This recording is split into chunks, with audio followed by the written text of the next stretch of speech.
আয়াত ১১০ إذ قال الله يا عيسى ابن مريم اذكر نعمتي عليك وعلى والدتك إذ أيدتك بروح القدس تكلم الناس في المهد وكهلا وإذ علمتك الكتاب والحكمة والتوراة والإنجيل وإذ تخلق من الطين كهيئة الطير بإذني فتنفخ فيها فتكون طيرا بإذني وتبرئ الأكمه والأبرص بإذني وإذ تخرج الموتى بإذني وإذ كففت بني إسرائيل عنك إذ جئتهم بالبينات فقال الذين كفروا منهم إن هذا إلا سحر মুবিন।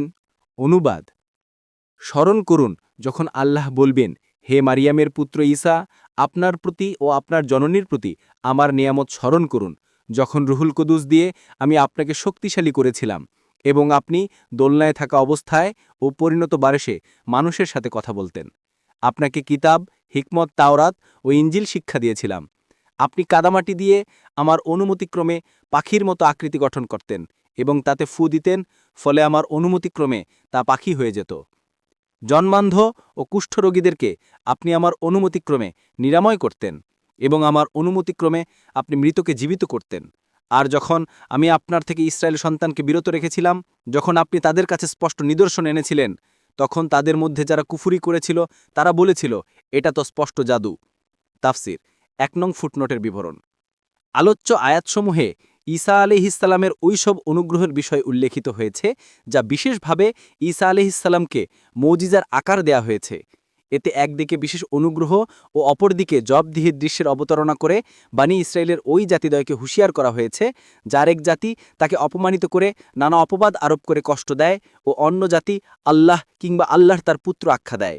২ নং ফুটনোটের বিবরণ। রুহুল কুদুস অর্থ পবিত্র আত্মা। এর দ্বারা জিব্রাইল আলাইহিসসালামকেই উদ্দেশ্য করে হয়ে থাকে। কোরআন ও সুন্নাহে এই অর্থেই রুহুল কুদুস শব্দটি ব্যবহৃত হয়েছে, যেমন সূরা বাকারা ৮৭, ২৫৩, সূরা মায়েদা ১১০, সূরা নাহাল ১০২। ৩ নং ফুটনোটের বিবরণ। অর্থাৎ যখন তারা আপনাকে হত্যা করতে উদ্যত হয়েছিল, তখন আমি তাদের হাত থেকে আপনাকে হেফাজত করে আপনাকে আকাশে উঠিয়ে নিয়েছিলাম, অথচ আপনি তাদের কাছে প্রকাশ মৌজিজা নিয়ে উপস্থিত হয়েছিলেন। মুয়াস্সার।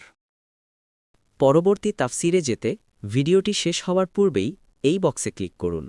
ভয়েস বা উচ্চারণে অনিচ্ছাকৃত ত্রুটি ক্ষমাসুন্দর দৃষ্টিতে দেখবেন ইনশাআল্লাহ।